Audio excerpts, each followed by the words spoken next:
Bueno, agradezco también la oportunidad que se me da de presentar este mensaje en este momento. Bueno, van a disculpar un poco mi voz.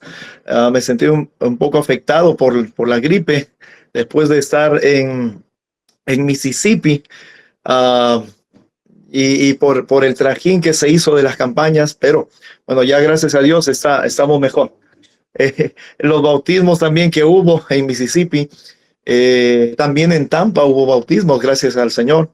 Y bueno, ahora estamos en Carolina del Norte, la casa del pastor Cecilio, a quien agradezco también podernos hospedar con nuestra familia aquí. Ah, Vamos a abrir nuestras Biblias, queridos hermanos. Eh, Génesis capítulo 3. Vamos a leer un versículo muy conocido.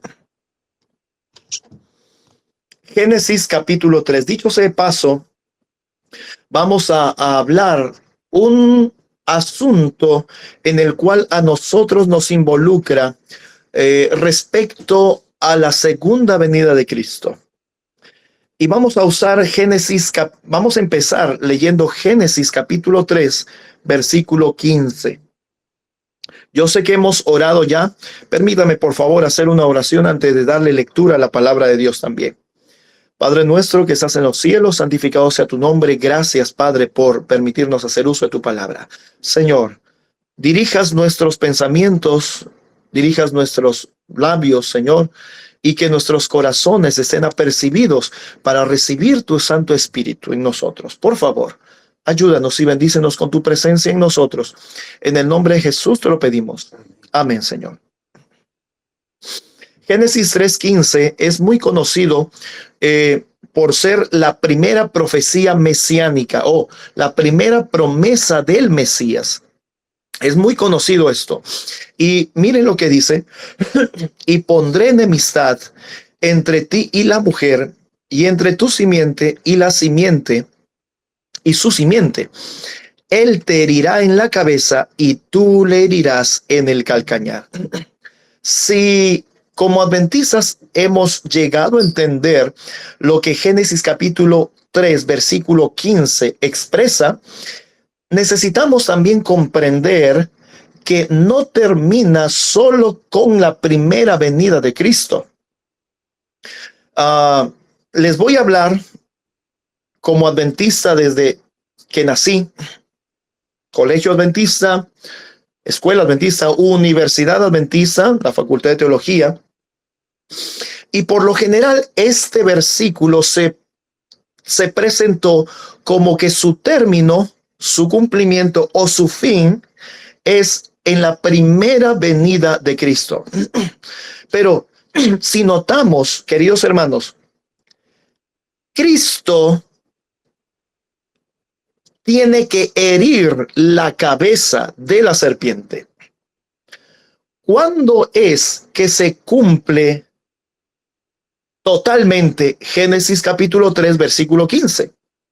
Recordemos que el Padre envió al Hijo para deshacer las obras del diablo, ¿sí?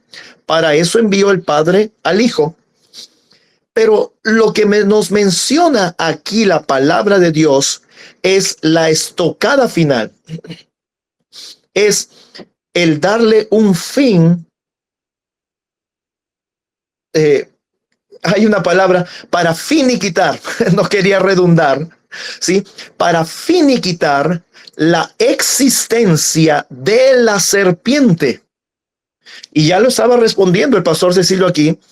Esto tiene un cumplimiento final, mis queridos hermanos, cuando venga nuestro Señor Jesucristo, pero con la nueva Jerusalén y los redimidos dentro.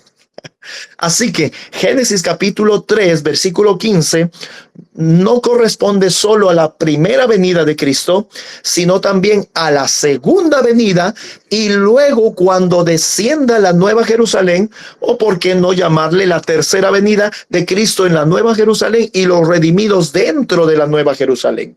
Bueno, si a alguien le afecta escuchar acerca de la tercera venida, pues olvidémonos de eso, eso no importa. Lo que importa es que Cristo viene y es enviado por el Padre para poder hacer esta obra. Bíblicamente, no existe ningún otro comisionado por Dios para hacer esta obra de deshacer las obras de Satanás y por ende finiquitar a la persona de Satanás, ¿sí? Darle fin, porque esta herida no es cualquier herida. Todos los que han tenido la oportunidad de vivir poco o mucho tiempo en el campo saben que para acabar con una serpiente es necesario darle un golpe certero, un golpe exacto en la cabeza a la serpiente. Todos estamos de acuerdo, considero, respecto a este asunto. Así que esto, mis queridos hermanos, realmente es el plan de salvación. Génesis 3:15 abarca todo el plan de salvación hasta el momento en que termina el pecado y el iniciador del pecado. Así que aquí tenemos nosotros una primera promesa, ¿sí? Una primera promesa de la venida de Cristo. Así, aquí tenemos una primera promesa de la venida de Cristo. Vamos a abrir nuestras Biblias ahora, Juan capítulo 14, y vamos a ver esto de manera más clara ahora. Juan capítulo 14, vamos a leer versículo 1, 2 y 3. No se turbe vuestro corazón, creéis en Dios, creed también en mí. ¿Qué estaba pidiendo Cristo? ¿Recuerdan ustedes esto? ¿Qué es lo que Cristo estaba pidiendo? Crean en mí. No tengan miedo. No tengan miedo, no se asusten, ¿sí? Y recuerden, el amor echa fuera el temor, y eso lo menciona Primera de Juan capítulo 4. Así que el temor no tiene nada que, o el miedo no tiene nada que ver con las cosas de Dios. Tengamos en cuenta ese asunto. El temor, el miedo, la desesperación no tienen nada que ver con creer en el Señor. Más bien todo lo contrario. Tengamos en cuenta esto, no vamos a ahondar en ese asunto. Pero Cristo estaba pidiendo, no tengan miedo, crean en mí. En la casa de mi Padre muchas moradas hay. Si así no fuere, yo os le hubiera dicho, voy pues a preparar lugar para vosotros. Y noten acá, y si me fuere y os prepararé lugar, vendré otra vez y os tomaré a mí mismo para que donde yo estoy, vosotros también estéis. Alabado sea el Señor. El Señor claramente está diciendo aquí, bueno, en su primera venida, Cristo estaba declarando que tenía que volver a irse, pero no iba a irse y desaparecer de la vida de los apóstoles. Él iba a irse y estaba a la vez prometiendo que iba a volver. Iba a volver. Como discípulos de Cristo, que nos encontramos en comunión con los discípulos de la primera iglesia cristiana, que son los testimonios y los testigos que encontramos en las Escrituras, necesitamos tener esa comunión con ellos porque ellos creyeron a las palabras de Cristo. Y tenemos también en Juan capítulo 14, versículo 18, nuevamente Cristo mencionando, no os dejaré huérfanos, vendré a vosotros. Si bien es cierto, este vendré a vosotros está en relación con la promesa del Consolador, mis queridos hermanos, no nos equivocamos en poderla aplicar también a la segunda venida de Cristo. Como adventistas, estos versículos de las promesas de Cristo para venir, las hemos aplicado siempre a la segunda venida de Cristo. Pero están en contexto de la venida del Consolador. Y es que el derramamiento del Espíritu Santo es evento previo a la segunda venida de Cristo. Son eventos previos a la segunda venida de Cristo. Ahora, sabemos que existe un primer derramamiento del Espíritu Santo y también existe un segundo derramamiento del Espíritu Santo. El primer derramamiento del Espíritu Santo estamos disfrutándolo y gozándolo todos nosotros cada vez que estudiamos la palabra de Dios, en nuestro culto matutino, en nuestro momento de consagración con el Señor. Somos llenos de la lluvia temprana. ¿Sí? El primer derramamiento del Espíritu Santo. Y esperamos un segundo derramamiento del Espíritu Santo. Y eso está en conexión a ¿qué cosa? Vendré a vosotros. Vendré a vosotros. ¿Sí? Era Cristo el que promete venir. Es Cristo el que promete venir a nosotros primero. Para hablar más en contexto de Juan 14, primero en una manifestación espiritual, pero también, mis queridos hermanos, en una manifestación física, literal, visible. Y eso es, de manera más exacta, la segunda venida de Cristo. Versículo 21, Juan 14, 21. El que tiene mis mandamientos y los guarda, este es el que me ama. Y el que me ama será amado por mi Padre, y yo le amaré y me manifestaré a él. Gloria a Dios. Aquí habla de manera más directa por el contexto de esa manifestación espiritual de Cristo. Pero el que no reciba esta manifestación espiritual de Cristo tampoco estará listo para poder recibir a Cristo en el aire. ¿Entendemos este asunto? Eso respecto a su segunda venida. Claro, estamos en lo correcto. Por supuesto que sí. El versículo 28, Juan capítulo 14.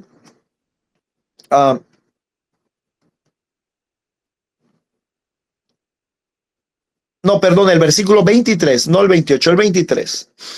Respondió Jesús y le dijo: si alguno me ama, mis palabras guardará, y mi Padre le amará, y vendremos a él y haremos con él morada. Alabado sea el Señor. Y nuevamente, los dos cumplimientos de este dicho aquí: la manifestación espiritual de Cristo, y obviamente es el Padre morando en el Hijo y el Hijo morando en nosotros. ¿Sí? Por eso el que tiene al Hijo también tiene al Padre. Esta manifestación espiritual, pero también en la segunda venida de Cristo, queridos hermanos, ¿quiénes habitarán en el santo monte de Jehová? ¿Quiénes habitarán en el santo monte de Jehová? Los limpios de manos y puros de corazón, los que no se haya, ¿qué cosa? Engaño en sus bocas. Por eso dice: si me amáis, guarda mis mandamientos. No hay manera de poder guardar la ley de Dios, ¿no? Si no tenemos a Cristo en nosotros, si no recibimos esa manifestación espiritual de Cristo en nosotros, y si no tenemos la manifestación espiritual de Cristo en nosotros, por ende, no guardamos la ley de Dios, pues no seremos salvos y no estaremos listos para recibir a Cristo. Así que estas cosas les menciono, mis queridos hermanos, para poder demostrar que Juan capítulo 14 está, claro, directamente relacionado con esa manifestación espiritual de Cristo, pero tiene también una otra aplicación, porque hace alusión también a su segunda venida. A su segunda venida. Y es que las cosas reales son las espirituales, y las espirituales conllevan a que se realicen las cosas visibles. Porque de la abundancia del corazón habla la boca. De lo que hay en nosotros, tarde o temprano se llega a manifestar a través de nosotros externamente. Eso, queridos hermanos, con lo que dijo nuestro Señor Jesucristo: por sus frutos los conoceréis. Eso es sumamente claro. Así que estamos nosotros viendo estos pasajes donde encontramos que nuestro Señor Jesucristo prometió venir. Tenemos y queremos leer otro versículo, Apocalipsis capítulo 22.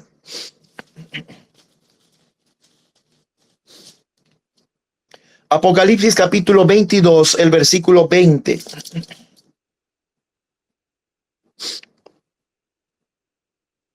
Dice, el que da testimonio de estas cosas. Recuerden, el Apocalipsis es el testimonio de Jesucristo, ¿sí? Eso es el Apocalipsis, es la revelación de Jesucristo. Y es Cristo el que está hablando aquí a las iglesias. Así que el que da testimonio de estas cosas dice, ciertamente vengo en breve.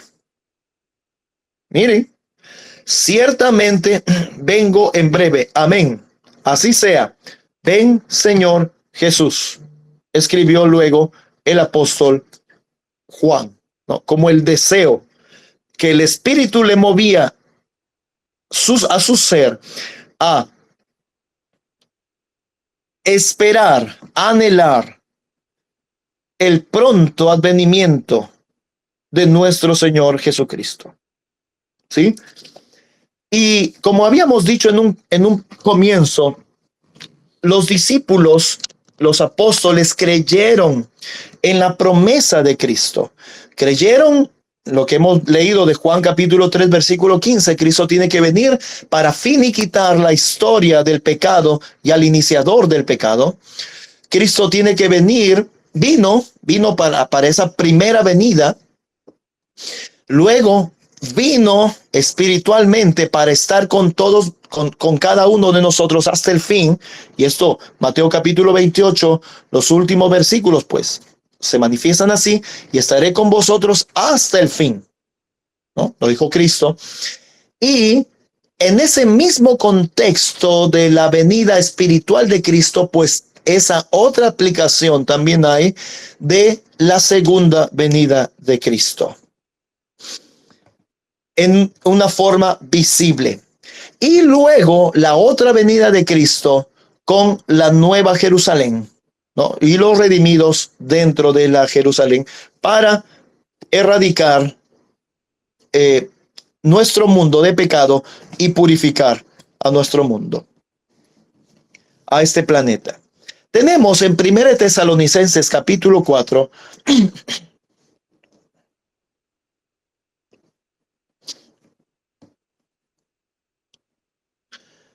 en el versículo 17, 1 Tesalonicenses capítulo 4, versículo 17. Miren lo que menciona.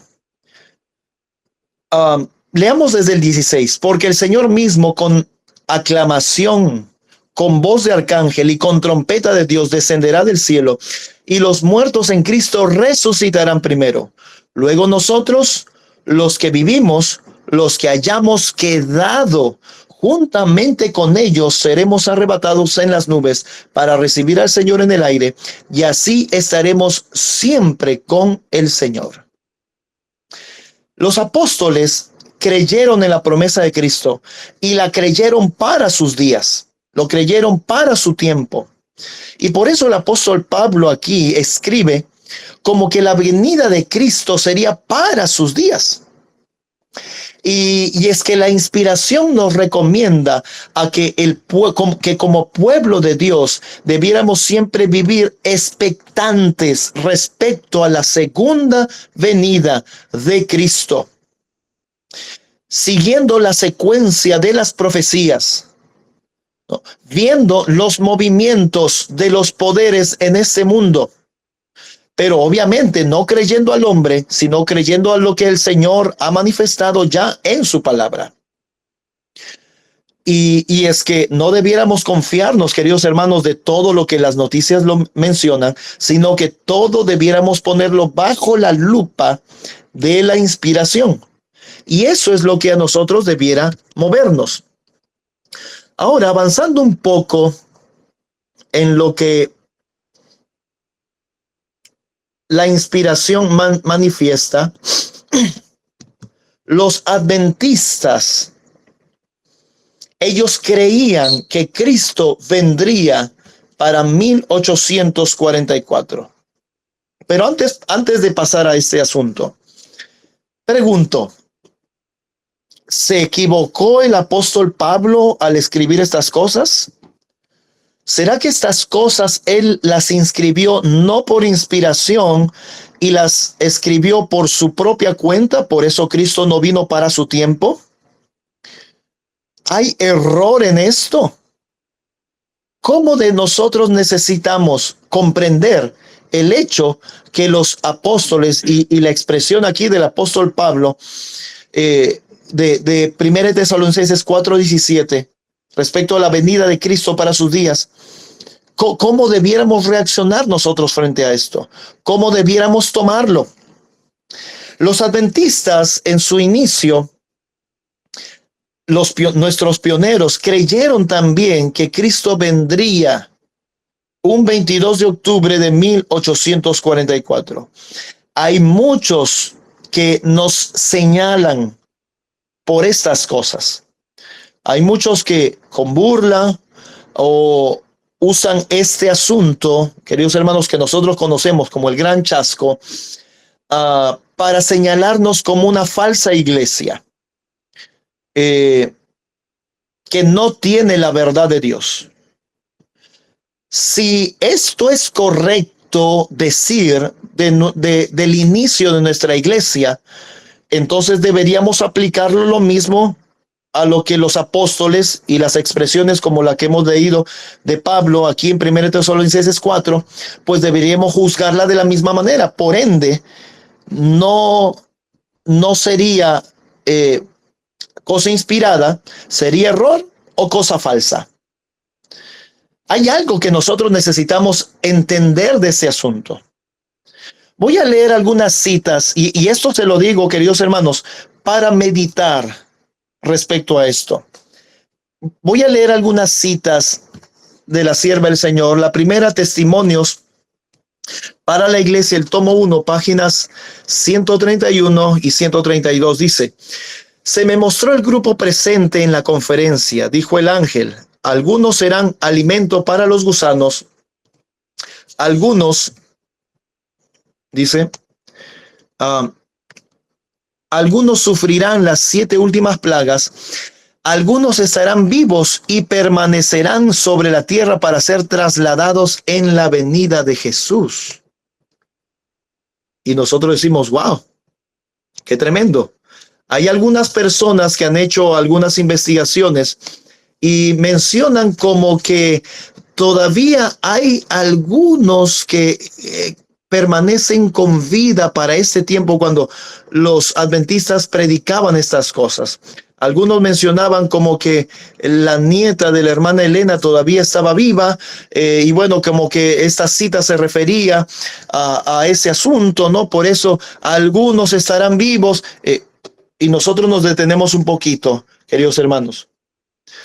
¿Por qué buscar razones para explicar a los no creyentes cosas que corresponden a los creyentes?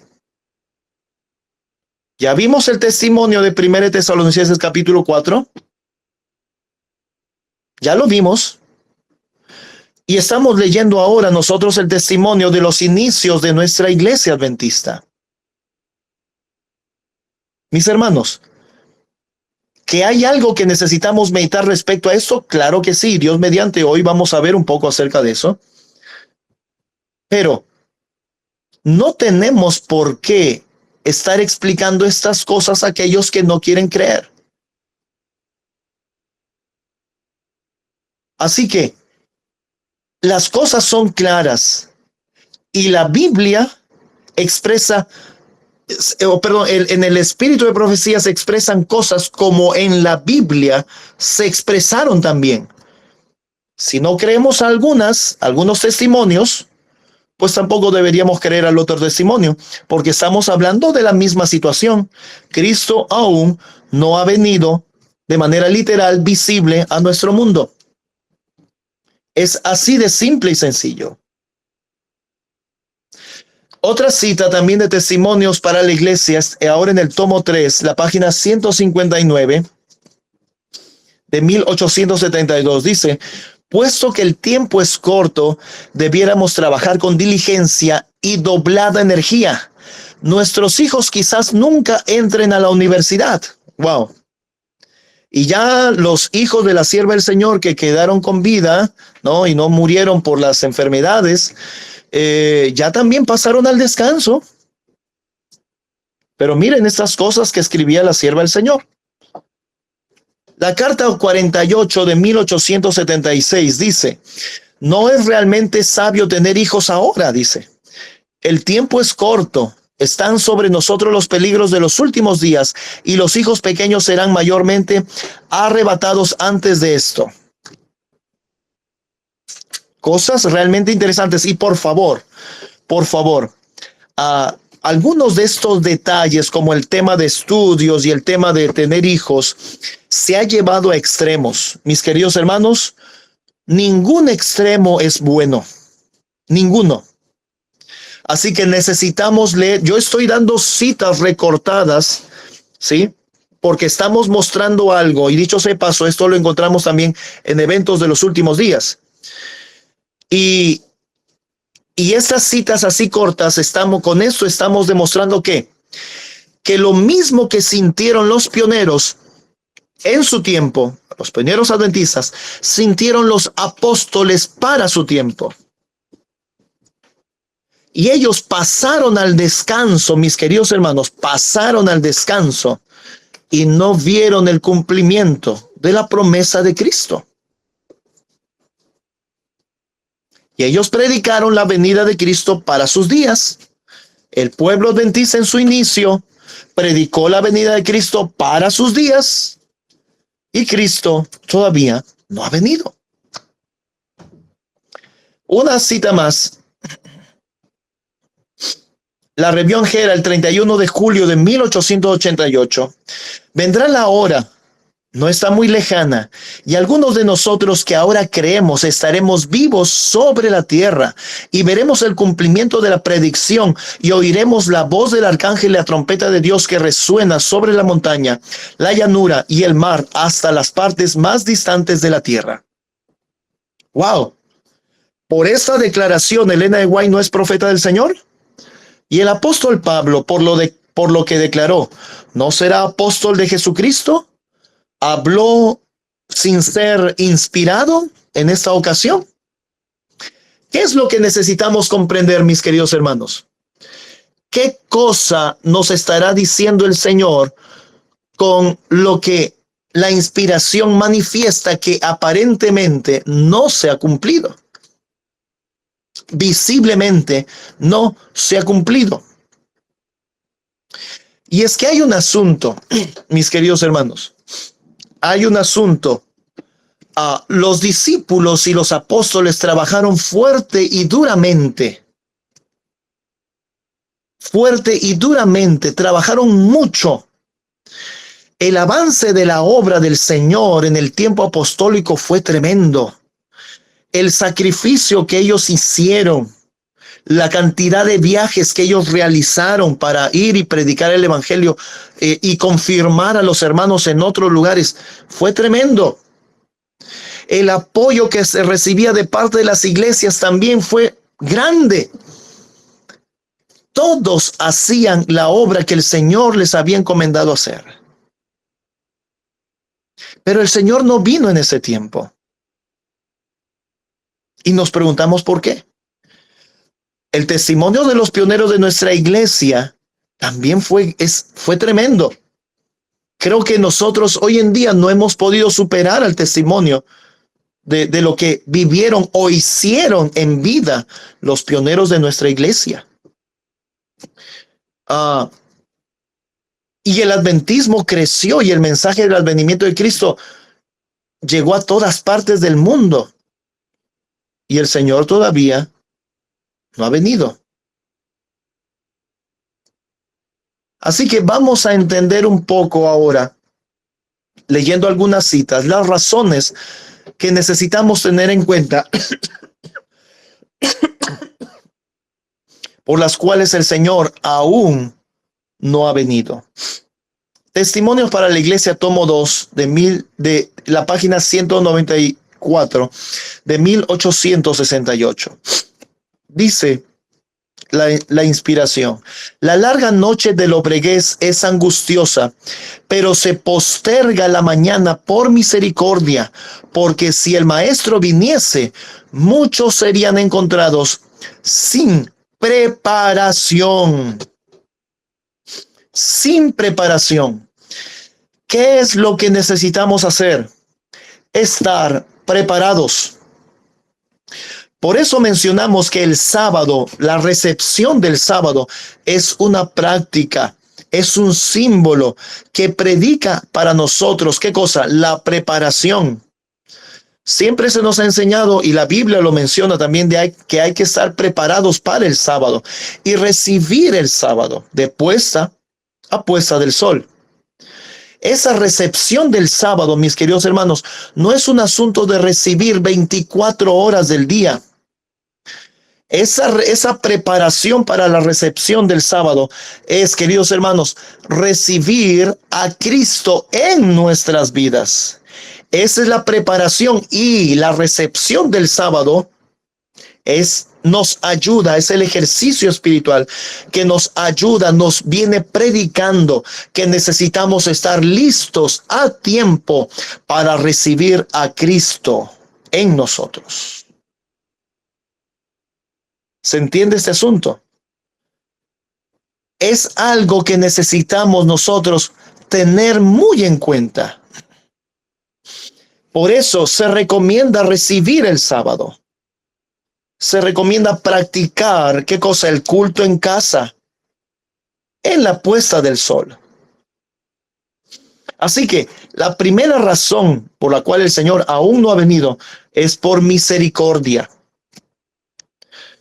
Otra cosa que menciona eventos de los últimos días, que encontramos también en el evangelismo, página 504 y 505, escrito en 1883, nos dice: si los adventistas, después del gran chasco de 1844, se hubieran aferrado a su fe y hubieran ido unidos en pos de la providencia de Dios que abría el camino, y si hubieran recibido el mensaje del tercer ángel, y si lo hubieran proclamado al mundo con el poder del Espíritu Santo, habrían visto la salvación de Dios. El Señor hubiera obrado con poder mediante sus esfuerzos.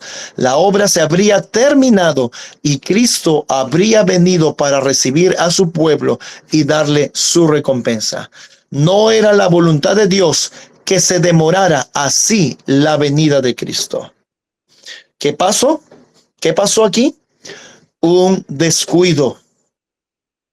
Descuido en no hacer la obra que se necesita hacer, que se debiera hacer.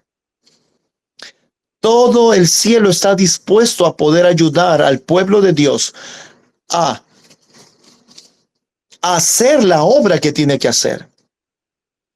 Hay personas que me preguntan, ¿y qué es lo que tengo que hacer? Bueno, lo que Dios te ha pedido hacer. ¿Y cómo puedo entender lo que Dios me ha pedido hacer? Bueno, ¿qué es lo que Dios te ha dado a la mano para hacer?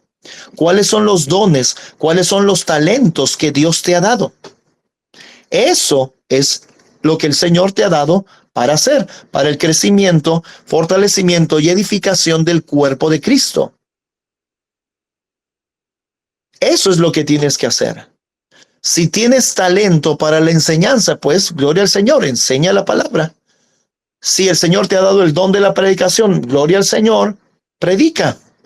Si el Señor te ha dado el don de la alimentación saludable, pues predica también con ese don. Si el Señor te ha dado el don de la recepción y eres un buen hospedador, pues ¿qué esperas? Que no utilizas ese don para el fortalecimiento, crecimiento y la formación del cuerpo de Cristo, y para traer a otras personas a los pies del Señor. ¿Por qué no usar esos dones para eso? Todo don es importante. No tengas ningún don como cosa pequeña que no debas o no puedas emplear para honra y gloria al Señor y para el avance de su obra. No creas en ese asunto. Todo lo que el Señor ha dado para hacer es útil y es necesario, porque es lo que tienes enfrente para construir esa muralla. Con una mano la espada y con la otra colocando el ladrillo y levantando así el muro, preparándose. Es lo que necesitamos hacer. Trabajar para el Señor, con lo que el Señor nos ha dado para hacer. Un pequeño testimonio, mis hermanos. Y es que a veces piensan que solamente aquellos que tienen facilidad de palabra o tienen el don de la enseñanza son los que debieran trabajar para la obra del Señor. No, es un error tremendo. Les voy a contar un pequeño testimonio de una mujer que no sabía leer. Yo conocí a la hija y a la nieta de esta mujer en el norte de mi país, de Perú.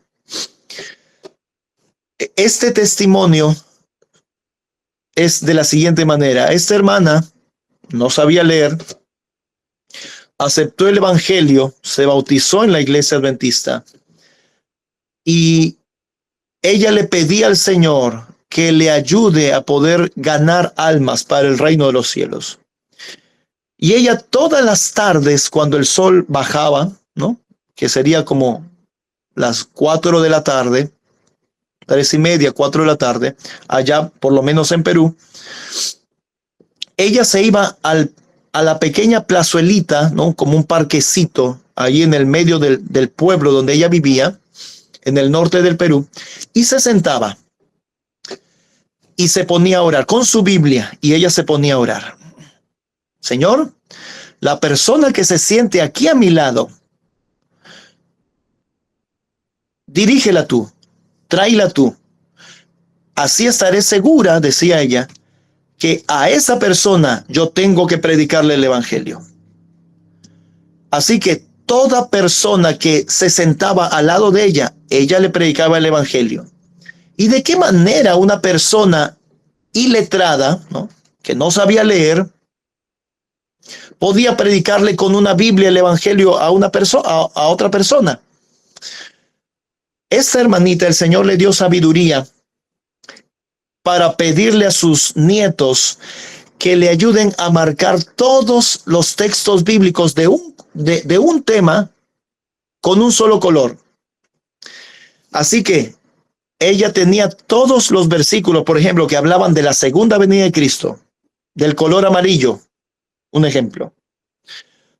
Se iba ahí, cada capítulo, cada versículo marcado de color amarillo. Y ella llegaba y le decía, ¿puedes leerme este versículo? A la persona que estaba a su lado, ¿puedes leerme este versículo? Entonces, esta persona, sea hombre o mujer, por ser amable con esta señora adulta, pues le leía el versículo. Y entonces la hermana empezaba a explicarle y a predicarle. Luego buscaba el siguiente versículo que estaba marcado con el mismo color. Y le pedía, por favor, léeme este otro también. Esta persona le leía y ella le seguía hablando del Señor y le seguía predicando. Mis queridos hermanos, no hay imposibilidad para esto. Y una cosa, ¿saben? La fama de esta hermanita trascendió tanto. Esta hermanita fue la más y más grande ganadora de almas en el norte del Perú. Y era una persona que no sabía leer, pero estaba llena del Espíritu Santo. Todos nosotros somos personas en cierta manera que hemos recibido educación, ¿no? Sabemos leer, sabemos hablar, muy probable expresarnos medianamente, unos más que otros. Pero mis hermanos, nunca veamos lo que el hombre tiene, sino veamos lo que Dios quiere hacer a través del hombre. para servir al Señor, no miremos a fin de cuentas qué es lo que yo soy o qué es lo que yo tengo solamente. No, no, no, no. De esa manera nos limitaremos. Debiéramos preguntarnos qué es lo que Dios puede hacer con todo su poder en mi vida para hacer la obra del Señor. Y de esa manera preparar su camino y de esa manera Cristo venga pronto. ¿Qué es lo que Dios puede hacer en mí para yo hacerlo con otros? Les voy a contar un pequeño testimonio y ese es de este servidor. Muchos, por no decir todos ustedes, me conocen por que he podido predicar en algunos lugares y el Señor ha sido bueno, pero a la edad de 19 años yo estudiaba ingeniería de sistemas y estudiando ingeniería de sistemas el Señor tocó mi vida. Era en ese tiempo cuando su servidor no podía pararse delante de gente para hablar. Literalmente, las manos me sudaban, las piernas me temblaban y mi mente se ponía en blanco totalmente. No podía hilar ningún pensamiento. Así que, y ustedes podrían decir, ¿y una persona así, de qué manera puede servir en la causa del Señor? Bueno, pasó que su servidor sufrió de una enfermedad fuerte. Yo recuerdo, yo era deportista, jugaba para la universidad donde yo estudiaba. Y estando ahora mal y en cama, vino a mi mente algo. Si yo muero ahora, ¿seré salvo? Y la respuesta que vino a mi mente no fue alentadora, fue negativa. Y recuerdo que yo bajé de la cama como pude y oré como nunca lo había hecho. Y le dije, Señor, lo que tú quieras que yo haga, voy a hacer. Lo que tú quieras que yo hable, voy a hablar. Y donde tú quieras que yo vaya, voy a ir. No pasó mucho tiempo en que recuperé un poco mi salud. Y mi hermana me pidió que yo predicara en una iglesia, la iglesia de los abogados. Yo nunca había tenido ni siquiera una pequeña ni corta meditación, porque su servidor no podía hablar en público, así de simple. No había ni siquiera podido hacer una meditación de un solo versículo, ni de medio versículo, por decirlo así. Ya estaba pronto a responder que no, pero el Señor en su misericordia hizo que recuerde la promesa que había hecho y le dije a mi hermana, sí, está bien, voy a tener el tema en una iglesia. Y recuerdo que me preparé 2 semanas para ese primer mensaje en la iglesia de los abogados, allá en mi ciudad natal, Chiclayo, Perú. Y como nunca antes en la vida, queridos hermanos, empecé el mensaje hasta el final y yo mismo no podía creerlo. Ideas, pensamientos, palabras venían a mi mente para que puedan salir por esos labios. Desde entonces reconocí que no es el hombre y no es su capacidad, sino es el Señor a través del hombre, que realmente somos solo instrumentos en sus manos y que somos barro y que al ser usados por el poder del Señor, cuántas cosas maravillosas podríamos hacer. Es claro lo que hemos leído de la inspiración respecto al descuido. El Señor no ha venido todavía Uno, por misericordia, porque aún no estamos preparados. La otra razón que la inspiración nos manifiesta es porque, queridos hermanos, no hemos hecho a cabalidad y no hemos cumplido a cabalidad con lo que el Señor nos ha pedido hacer. Si cada miembro de Dios dejara sus prejuicios, si cada miembro de Dios dejara su temor, si cada miembro de Dios tan solo dejara de verse a sí mismo y empezara a ver a Cristo, cuántas cosas y cuánto avance, cuántas millas hacia adelante hubiera avanzado la obra del Señor en pro de la segunda venida de Cristo. Pero ¿qué pasa? No hemos aprendido a confiar en el que todo lo puede. Seguimos mirando nuestra incapacidad, seguimos mirando nuestra indignidad, seguimos mirando y teniendo temor del qué dirán de la gente, cuando eso no nos debiera importar, siendo que el juez y el Rey de Reyes puede decirnos de manera probatoria o desaprobatoria, hablando de nuestra actitud, calificando nuestra actitud. ¿Cuál sería más importante? ¿Lo que diga la gente o lo que diga el Señor? ¿Qué tendría trascendencia eterna? ¿Lo que diga la gente que me está mirando y qué vergüenza que me vea?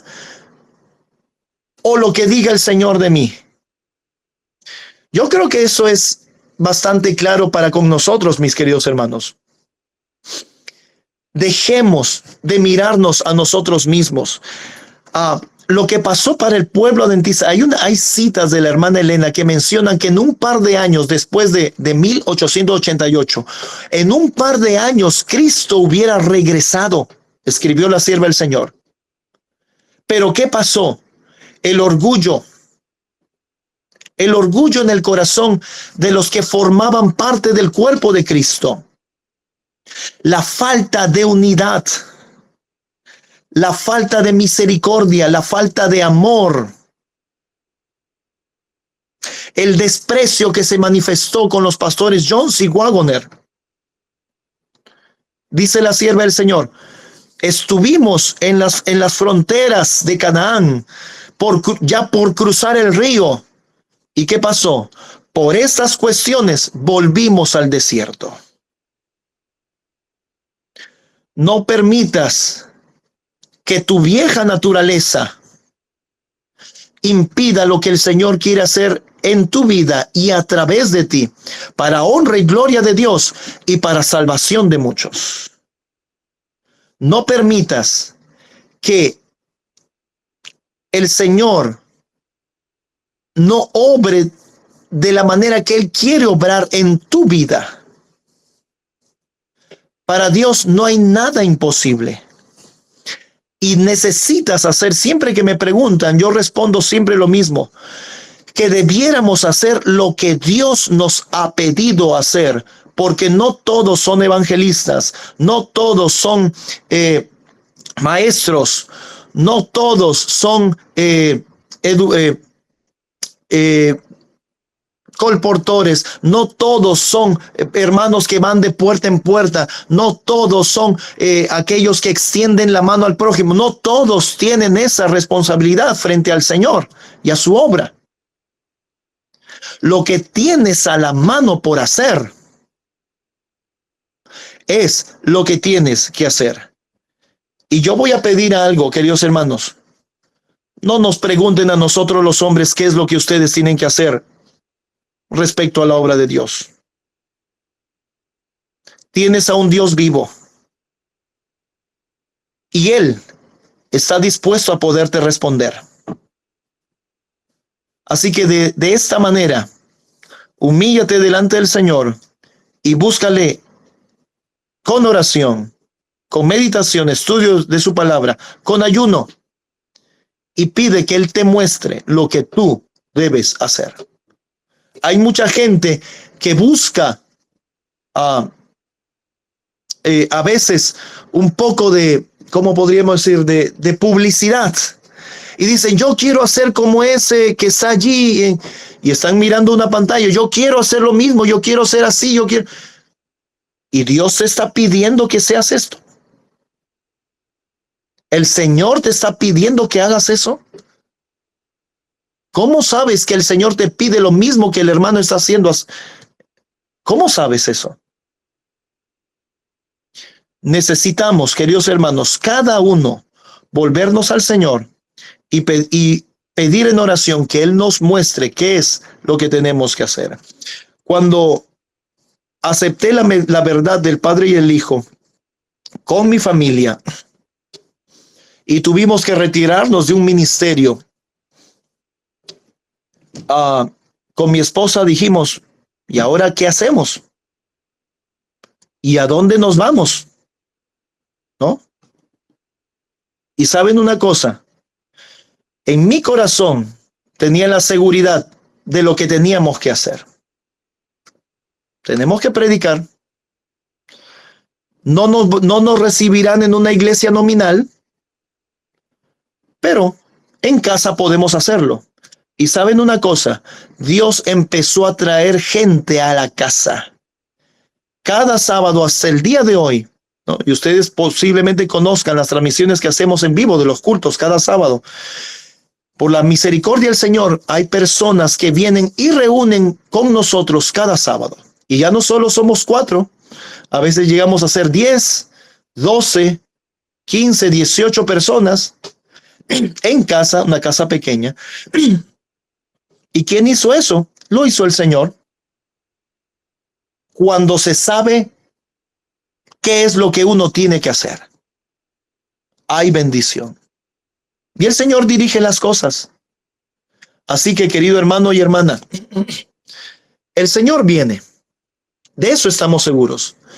Y no debiéramos dudar ni tener miedo de predicar que el Señor viene para nuestros tiempos. La venida de Cristo realmente es y debe ser inminente para nosotros. Pero seamos conscientes también que lo que hagamos o dejemos de hacer influye, mis queridos hermanos, en el cumplimiento total de esta promesa de Cristo. Y de eso lo vemos en la Biblia, y eso también lo vemos en el espíritu de profecía. Mis hermanos, el Señor no es que tarda su venida, como algunos piensan, sino que Él desea que todos procedamos al arrepentimiento. Si su pueblo no está preparado, pues el Señor no vendrá cuando su pueblo está esperando que Él venga. Y eso por la misericordia del Señor. Y mis hermanos, Dios nos libre de estar o de ser negligentes con lo que Él nos ha pedido hacer. Recuerda, el Señor nos va a pedir cuentas de esto. Y una cosa es cierta, necesitamos preparar el camino del Señor. Eso es lo que necesitamos hacer, preparar el camino del Señor, con lo que el Señor nos ha pedido hacer.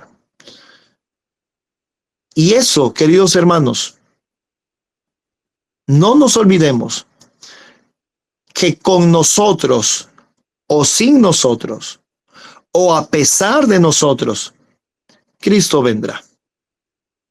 Pero qué lindo es, o qué lindo sería, que nosotros estemos dentro del grupo de los redimidos, de los salvos que esperen con los brazos abiertos a Cristo, y no de aquellos que se escondan entre las montañas o entre los montes, pidiendo que estos caigan sobre sí para esconderlos de aquel que viene con gran poder y grande gloria. En ese sentido, queridos hermanos, no os engañéis, Dios no puede ser burlado. El haber aceptado un mensaje como el que tenemos de la no Trinidad no debe llenarnos de orgullo. Debe llenarnos de responsabilidad y más temor para con Dios. responsabilidad para con Dios y con nuestro prójimo, y más temor para con Dios. En el cielo van a haber sorpresas, mis queridos hermanos. Muchos de los que crean ser salvos no serán salvos. Y muchos de los que parecen no van a ser salvos serán verdaderamente salvos al final. ¿En qué grupo estaremos? Recuerda que cuanto más se nos da, más se nos va a pedir. Es mejor no me hubieras conocido, dijo Cristo. Y es bueno, escribió el apóstol Pablo, que no muchos se hagan maestros. Estas son cosas que están escritas. Pero como sabemos y decimos saber y conocer, vamos a ser juzgados por eso que sabemos y decimos conocer. Así que, queridos hermanos, necesitamos estar a la altura del mensaje que Dios nos ha dado y sobre todo de responder, ser responsables de lo que el Señor ha hecho con nosotros y de el mensaje que Él nos ha dado para compartir. Recuerden, esta obra no es ni tuya ni mía. Y con esto terminamos. Esta obra no es ni tuya ni mía. Esta obra es del Señor. Con su poder y con su espíritu. Porque no es con espada ni con ejército, sino con mi espíritu, ha dicho el Señor. Esta obra tendrá éxito. Si nos dejamos usar por el Señor,